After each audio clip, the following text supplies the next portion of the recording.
నియోజకవర్గానికి పువ్వాడ అజయ్ కుమార్ గారి ఆధ్వర్యంలో వేల కోట్ల రూపాయలు మనకు అందించినటువంటి నాయకుడు అన్న కేటీఆర్ గారిని ప్రసంగించవలసిందిగా కోరుతా ఉన్నాం. జై తెలంగాణ, జై తెలంగాణ. ఇప్పుడే ప్రవీణ్ అన్న ఏం చెప్పిండు, అమ్మాయిలు మీరు గొంతు విప్పాలన్నాడు. గట్టిగా జై తెలంగాణ. Thank you. ఇట్లాంటి మీటింగుల్లో నీకు దండం పెట్టి ఆగుతాం నేను గంట.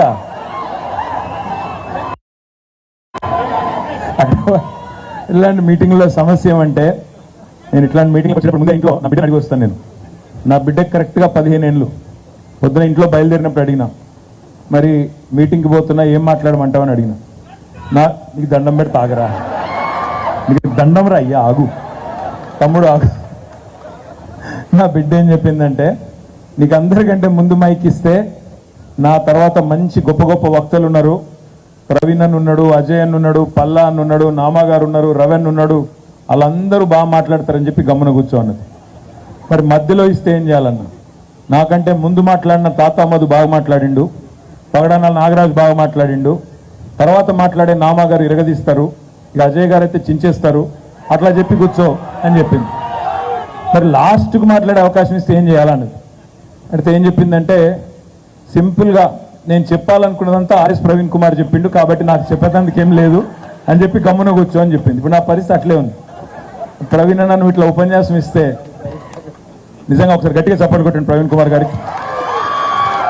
ప్రవీణ్ అన్న ఒక రాజకీయ నాయకుడిలాగా మాట్లాడలేదు, ఒక మోటివేషనల్ స్పీకర్. అంటే ఒక అన్న, ఒక తండ్రి, ఒక సోదరుడు మనకి ఎట్లా అయితే మనలో ఉత్సాహం నింపడానికి, జీవితం గురించి 4 మంచి మాటలు చెప్పడానికి ఒక ఎన్నికల ప్రచార సభలో మాట్లాడినట్టుగా కాకుండా ఒక యువతలో ఉత్సాహాన్ని నింపే విధంగా మాట్లాడిన ఆర్ఎస్ ప్రవీణ్ కుమార్ గారికి హృదయపూర్వకంగా అభినందనలు, హృదయపూర్వకంగా మీకు ధన్యవాదాలు అన్నా. ఇందాక ఆర్జేసి కృష్ణ గారు ఒక గొప్ప మాట అన్నారు, నాయకుడు, నిజమైన నాయకుడు అనేవాడు కష్టాలలో పారిపోడు, కష్టాలలో ఉన్నప్పుడే నిజంగా ముందుకు వచ్చి, ఇవాళ పార్టీ ప్రతిపక్షంలో ఉన్నా నేను అధికార పక్షం వైపు పోను, నేను కేసీఆర్తో ఉంటానని ముందుకొచ్చి ఇవాళ ఆర్ఎస్ ప్రవీణ్ కుమార్ గారు మనందరికీ కూడా స్ఫూర్తినిస్తూ ఉన్నారు. వారికి ఈరోజు 24 గంటల్లోనే ఇంత మంచి కార్యక్రమాన్ని ఆర్గనైజ్ చేసిన మా అజయ్ పువ్వాడ గారికి, ఆర్జేసి కృష్ణ గారికి, తాత మధు గారికి, పేరు పేరున ఖమ్మం జిల్లా నాయకత్వం మొత్తానికి, మదన్ లాల్ గారికి, విజయ్ గారికి, కొండబాల కోటేశ్వరరావు గారికి, రమణ గారికి, పేరు పేరున రామ్మూర్తి గారికి, మా నాగభూషణం గారికి, కమల్ రాజు గారికి, మా జిల్లా పరిషత్ చైర్మన్ గారికి, ఇంకెవరెవరు పేర్లు అయితే చెప్పలేదు, వాళ్ళు మనసులోనే తిట్టుకోండి, కార్పొరేటర్లు అందరూ బయట తిట్టకండి, బాగుండదు.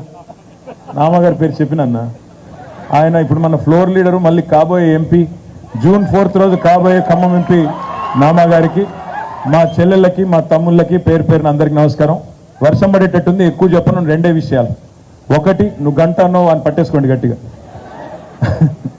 2 విషయాలు. ఒకటి, అసలు శాసన మండలి అనేది ఎందుకుంది, శాసన మండలి యొక్క ఆవశ్యకత ఏంటి, ఎందుకు శాసనసభ ఉన్నప్పుడు, అసెంబ్లీ ఉన్నప్పుడు కౌన్సిల్ ఎందుకు పెట్టారు, లోక్సభ ఉన్నప్పుడు రాజ్యసభ ఎందుకు పెట్టారు, ముందుగా మనం అర్థం చేసుకోవాలి.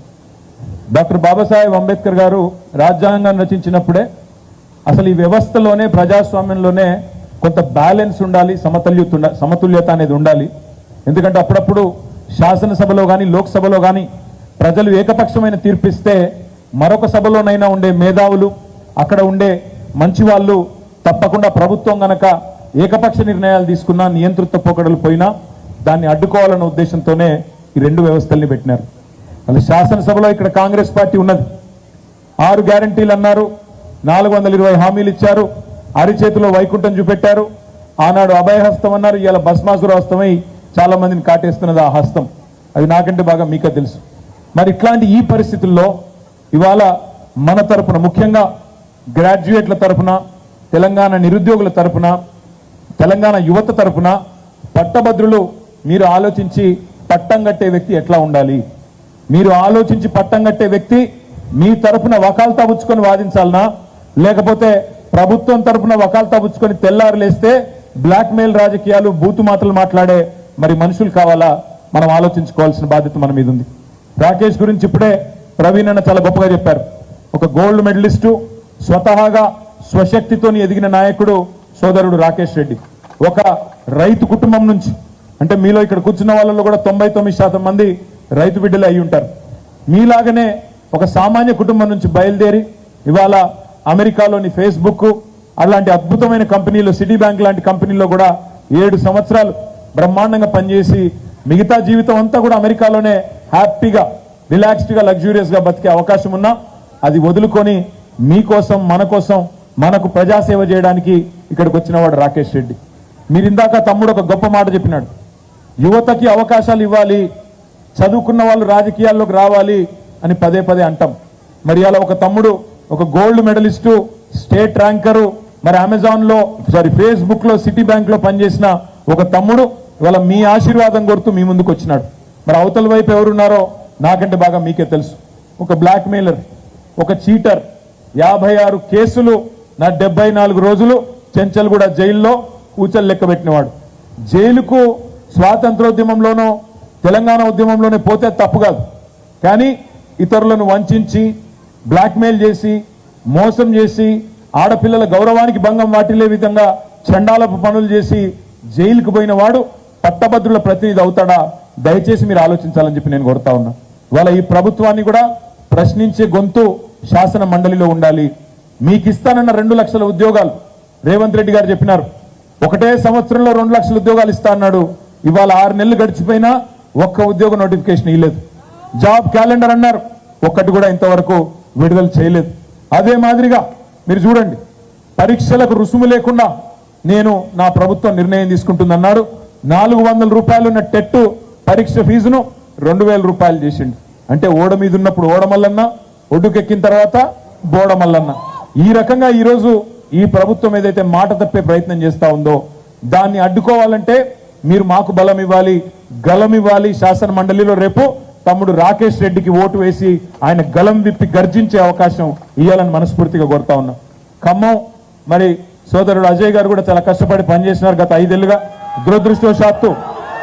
దురదృష్టవశాత్తు మొన్నటి ఎన్నికల్లో ఇక్కడ మనం ఓడిపోయినాం. నామా గారు తప్పకుండా గెలుస్తారన్న విశ్వాసం నాకైతే ఉంది. తప్పకుండా మన జరిగిన ఎన్నికల్లో చాలా సానుకూలంగా జరిగిందని చెప్తా ఉన్నారు. గెలుస్తారన్న విశ్వాసం నాకుంది.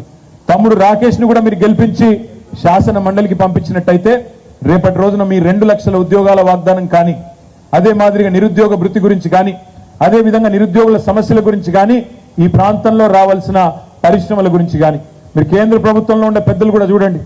బయ్యారంలో ఉక్కు కర్మాగారం పెడతామన్నారు, ఇప్పటిదాకా అతి లేదు గతి లేదు. 10 ఏళ్లు వాళ్ళు కూడా ఓటు అడుగుతా ఉన్నారు.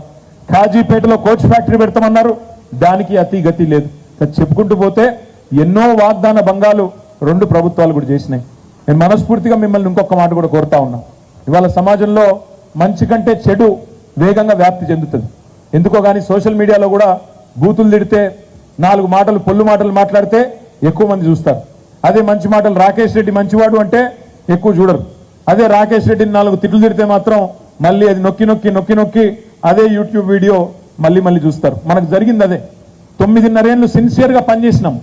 9.5 ఏళ్ళు ప్రతి రంగంలో తెలంగాణను భారతదేశంలో అగ్రగామిగా నిలబెట్టే పనిచేసినాం.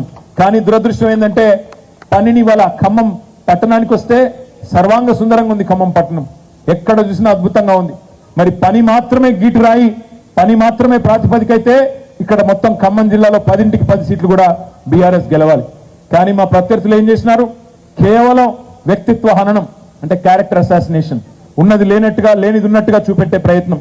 ఇది ఎందుకు చెప్తా ఉన్నా పర్టికులర్ గా అంటే మనం అసలు ఒక్క ఉద్యోగం ఇవ్వలేదన్నట్టు ప్రచారం చేసినారు 9.5 ఏళ్లలో. వాస్తవం ఏంది అంటే 9.5 ఏళ్లలో భారతదేశంలోనే అత్యధిక ప్రభుత్వ ఉద్యోగ నియామకాలు చేసిన ఒకే ఒక్క ప్రభుత్వం, 2 లక్షల ఉద్యోగాలు ఇచ్చిన ప్రభుత్వం కేసీఆర్ గారి ప్రభుత్వం. కానీ మేము అది చెప్పే లోపలనే నిజం కడప దాటే లోపల అబద్ధం ఊరంతా తిరిగి వస్తుందని ఏదైతే చెప్తారో ఒక్క ఉద్యోగం ఇవ్వలేదు. పేపర్ లీక్ అయింది, ఇదైంది అదైంది అని చెప్పి అడ్డగోలు వాదనలు. నేను రాహుల్ గాంధీ గారిని బీజేపీ నాయకులను కూడా ఎన్నికల సమయంలో అడిగిన, మాకంటే ఎక్కువ భారతదేశంలో తెలంగాణ కంటే ఎక్కువ ఉద్యోగాలు గత 9.5 ఏళ్లలో ఇచ్చిన ఒక్క ప్రభుత్వాన్ని చూపెడతారా, చూపెట్టి మాట్లాడండి అని అడిగిన. సమాధానం రాదు. ఎందుకంటే లేదు. 2 లక్షల ఉద్యోగాలు ఇచ్చిన కేసీఆర్ గారిదేమో అబద్ధమైపోయింది. ఒక్క ఉద్యోగము 6 నెలల్లో ఇవ్వకుండా 30,000 ఉద్యోగాలు నేను ఇచ్చినానని బొంకుతున్న రేవంత్ రెడ్డి గారిదేమో ఇవాళ నిజం అన్నట్టుగా ఈ యూట్యూబ్ వాళ్ళు చూపెడతా ఉన్నారు. ఒక్క మాట ఆలోచించండి. ఒక ఉద్యోగం ప్రభుత్వంలో ఇవ్వాలి అంటే ముందు నోటిఫికేషన్ ఇవ్వాలి, తర్వాత దానికి రిటర్న్ టెస్ట్ పెట్టాలి, ఇంటర్వ్యూ పెట్టాలా, ఆ తర్వాత అపాయింట్మెంట్ లెటర్ ఇవ్వాలి. వాళ్ళ రేవంత్ రెడ్డి గారు బొంకుతున్నారు, పచ్చి అబద్ధాలు చెప్తున్నాడు. 30,000 ఉద్యోగాలు ఇచ్చినా అని చెప్తున్నాడు. ఒక్క నోటిఫికేషన్ ఇచ్చిండా రేవంత్ రెడ్డి వచ్చినాక? మరి నోటిఫికేషన్ ఇవ్వకుండానే ఉద్యోగాలు ఎట్లా ఇస్తారు?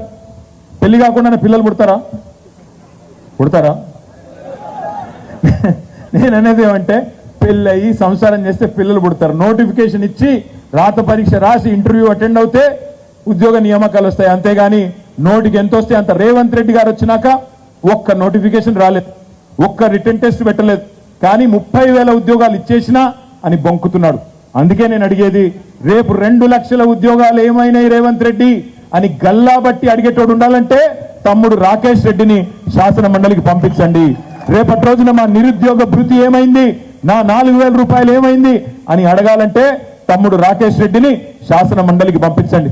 ఐటీ హబ్ పెట్టినాం ఖమ్మంలో. ఐటీ హైదరాబాద్ కి పరిమితం అయితే మొత్తం ద్వితీయ శ్రేణి పట్టణాలకు కూడా తీసుకురావాలని చెప్పి వరంగల్లో, నల్లగొండలో, ఖమ్మంలో కూడా ఐటీ హబ్లు పెట్టినాం. వరంగల్ కి మనమేమో టెక్ మహీంద్రా లాంటి కంపెనీని తీసుకొస్తే రేవంత్ రెడ్డి గారు వచ్చిన తర్వాత టెక్ మహీంద్రా కూడా మూతేసుకొని పారిపోయే పరిస్థితి వచ్చింది. ఉన్న పరిశ్రమలను కూడా కాపాడుకోలేని దుస్థితి. కొత్త పరిశ్రమలు తెచ్చే తెలివి ఎట్లాగూ లేదు. మొన్ననే కార్నింగ్ అనే పరిశ్రమ చెన్నైకి వెళ్ళిపోయింది. మరొక పరిశ్రమ కేయిన్స్ టెక్నాలజీస్ అని గుజరాత్కి వెళ్ళిపోయింది. కొత్త పరిశ్రమలు తెచ్చే తెలివి కాదు, ఉన్న పరిశ్రమలను కూడా నిలుపుకునే సత్తా ఈ ప్రభుత్వానికి లేదు.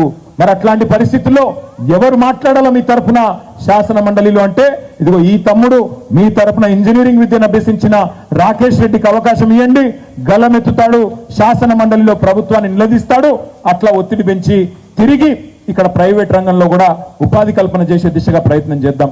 2014లో చాలా మంది అన్నారు పెట్టుబడులు వెళ్ళిపోతాయి, ఇక్కడ కొత్త పరిశ్రమలు రావడం ఏందో కానీ ఉన్నవాడే వెళ్ళిపోతాడన్నారు. కానీ ఏం చేసినాం? కేసీఆర్ గారి నాయకత్వంలో ఆనాడు మన ప్రభుత్వం వచ్చినాడు ఐటీ ఎక్స్పోర్ట్ విలువ, ఐటీ ఎగుమతుల యొక్క విలువ తెలంగాణలో 2014లో 57,000 కోట్లు.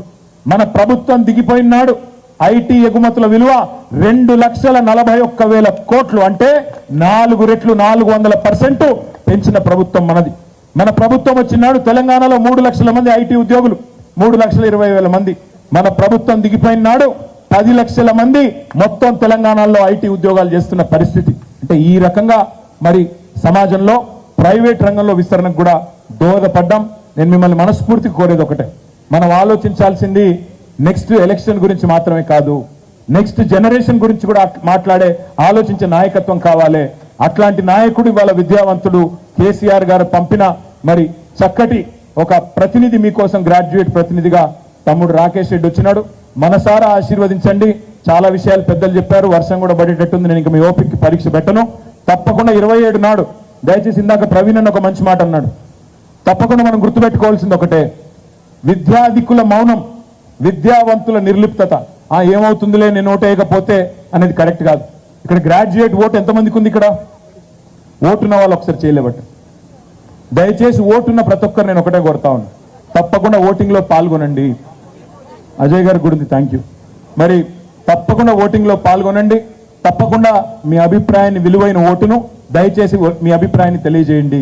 ఎందుకంటే విద్యావంతుల నిర్లిప్తత, విద్యావంతుల ఉదాసీనత, నేను ఒక్కనే అయిపోతే ఏమవుతుందిలే, నేను ఒక్కదాన్ని ఓటింగ్కి పోకపోతే ఏమవుతుందిలే అనే వైఖరి సమాజానికి ప్రమాదకరం. అప్పుడు బ్లాక్ మెయిలర్లు, దొంగలు వాళ్లే రాజ్యం వేలే పరిస్థితి వస్తుంది. అందుకే దయచేసి మిమ్మల్ని కోరేది, 27 తారీఖు నాడు వరుస క్రమంలో సీరియల్ ఆర్డర్ లో 3వ నెంబర్లో ఉన్నది రాకేష్ రెడ్డి. మరి పేరు ఏనుగుల రాకేష్ రెడ్డి అని పేరుంటుంది. ఇందులో గుర్తులుండవు, కారు గుర్తుండదు, ఏ గుర్తుండదు. అక్కడ ఒక బాక్స్ ఉంటుంది. బాక్స్ లో ఒక నిలువు గీత, ఒకటే ఒకటి నిలువు గీత. First priority vote, one and only priority vote Rakesh Reddy గారికి వేయండి. మనసారా ఆశీర్వదించండి. తప్పకుండా భవిష్యత్తులో మళ్ళీ ఖమ్మంలో మీకు సేవలు అందించడానికి తమ్ముడు వచ్చి మళ్ళీ మీతో ఉంటాడని చెప్పి కూడా తెలియజేస్తూ అవకాశం ఇచ్చిన అజయ్ గారికి, నామా గారికి, పెద్దలందరికీ ఖమ్మం జిల్లా పార్టీకి ధన్యవాదాలు తెలియజేస్తాను.